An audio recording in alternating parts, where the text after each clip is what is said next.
जी महाराज को नमोस्तु नमोस्तु नमोस्तु। महाराज श्री, मैंने जीवन भर काम किया, एक अच्छे परिवार में जन्म लिया और पैसा कमाया, लेकिन कभी भी मेरी नीयत किसी काम में नहीं लगी।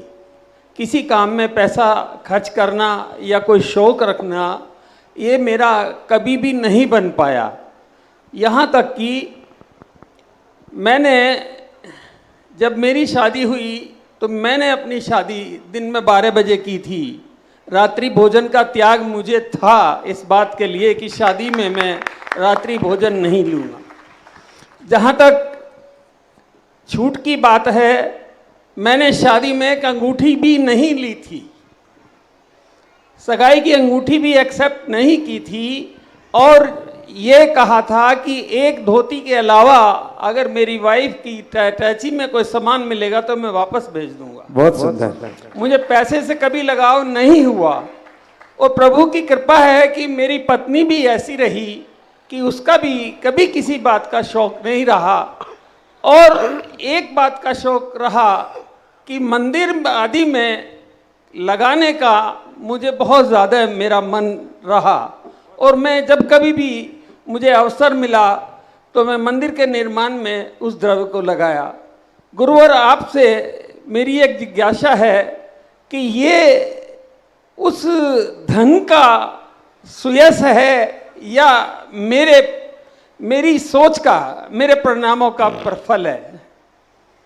पहली बात, महानुभाव, ये कोई साधारण व्यक्ति नहीं है, ये दिल्ली के बहुत बड़े उद्योगपति है। जय हो। बहुत बड़े, हजारों श्रमिक इनके अंडर में काम करते हैं। बहुत बड़ा बिजनेस है, देश और विदेश में सारा।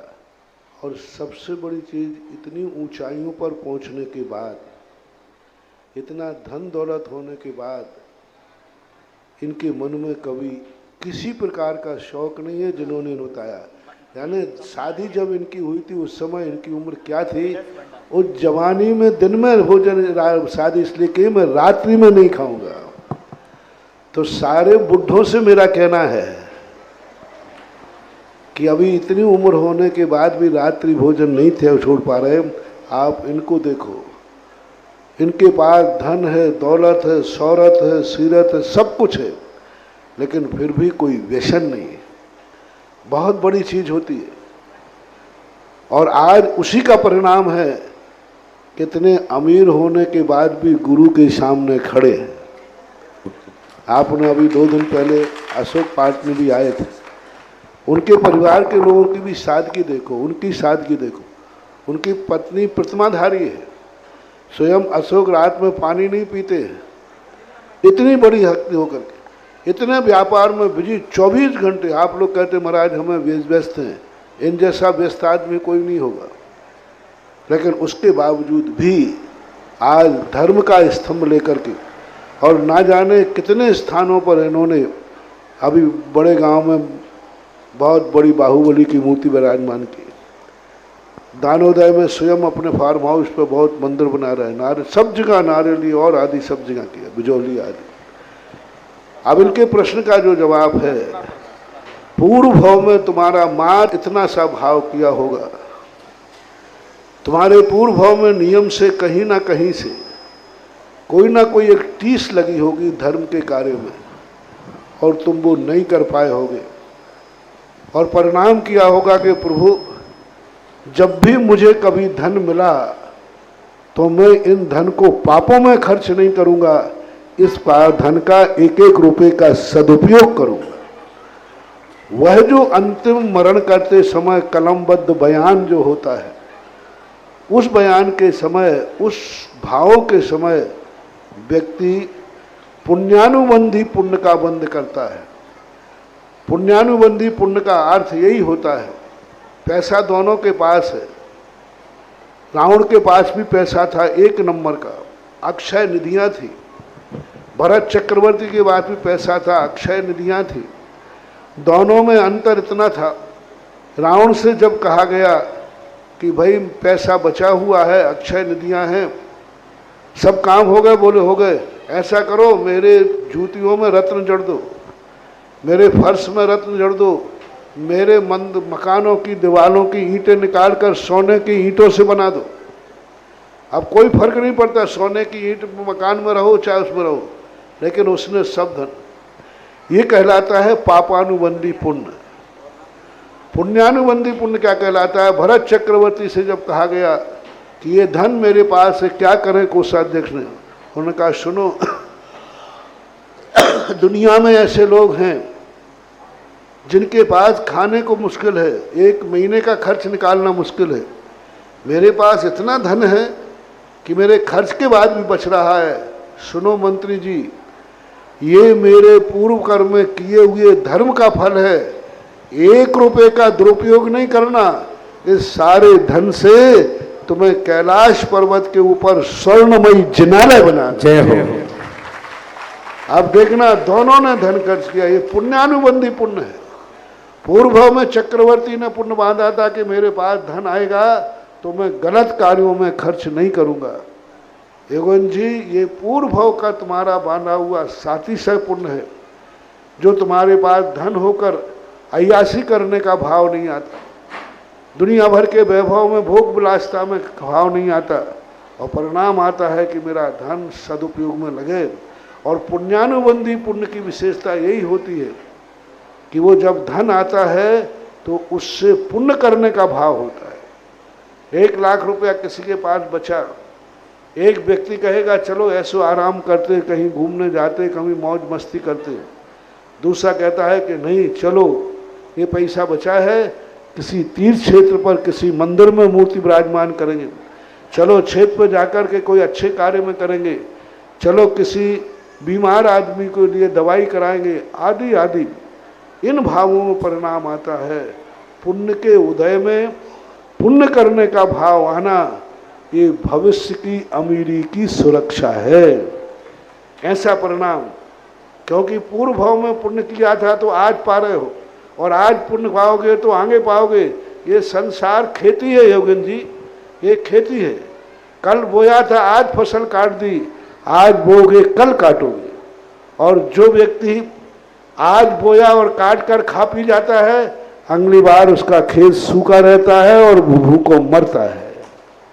इसलिए हाँ, आज आया, पुण्य के उदय से आया, खाओ पियो मस्त रहो, वो खा लेगा पी लेगा, अगली वर्ष फिर खेती में नहीं बो पाएगा तो अगली साल से वह भूखों मरना पड़ेगा। ज्ञानी व्यक्ति के लिए यही कहा, धर्म करे संसार सुख, धर्म करत निर्वाण, धर्म पंथ साधे बिना नर त्रियंच समान। और एक और कहा, बीज राख फल भोगवे, ज्यों किसान जग माहि, त्यों चक्री सुख नृप करे, धर्म विचारे नहीं। कितनी बड़ी बात, बीज राख फल भोगवे, ज्यों किसान जग माहि। किसी पंडित जी साहब ने लिखा, जैसे किसान अपनी संपत्ति को पहले बीज रख देता है, बाद में कुछ अन्य उपयोग में लेता है, धर्म करे। चक्रवर्ती, भरत चक्रवर्ती का उदाहरण दिया, नाभिराय चक्रवर्ती का उदाहरण दिया कि वह धन को ऐसे ही व्यवस्थित करता है। तो जो आप लोग जैसे व्यक्ति हैं, और भी लोग पाटनी वगैरह, अशोक पाटनी वगैरह, ये लोग सब धन खर्च करते हैं। आज तुम्हारी उसी एरिया के सुशील मोदी ने भी एक इतनी बड़ी राशि बोलने का भाव किया। धर्म के लिए कमाता है, खूब कमाता है, लेकिन उसके अंदर में भी कोई ऐसा व्यसन नहीं है। तो जो पैसा पा कर के व्यसनों की तरफ ना जाए, समझ लेना चाहिए वो पंचम काल के जीव नहीं, चौथे काल के जीव हैं। जैसे आप लोग हमारे आचार्य श्री को कहते हो ना, ये मुनिराज आचार्य श्री कौन से काल में है अभी? कौन सा काल है? पंचम काल। लेकिन अपन उनको क्या बोलते हैं? चौथे काल के महाराज हैं। क्यों? पंचम काल के में जो साधना चौथे काल में थी, वो पंचम काल में कर रहे हैं। हमारे ज्ञान सागर महाराज ने लिखा कि आज कोई व्यक्ति पुण्य के उदय में धन पाकर के और धर्म करने का भाव करे, समझ लेना चाहिए ये चौथे काल का श्रावक है, जो किसी छोटी सी भूल में पंचम काल में जन्म गया। ऐसे श्रावकों को विधेय क्षेत्र में जन्मना चाहिए था।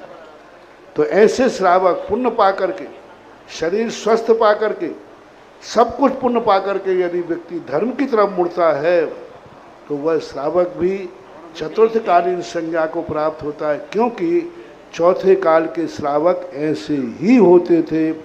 धन पा करके वो धर्म, जैसा जैसा धन बढ़ेगा वैसा वैसा उनका धर्म बढ़ेगा।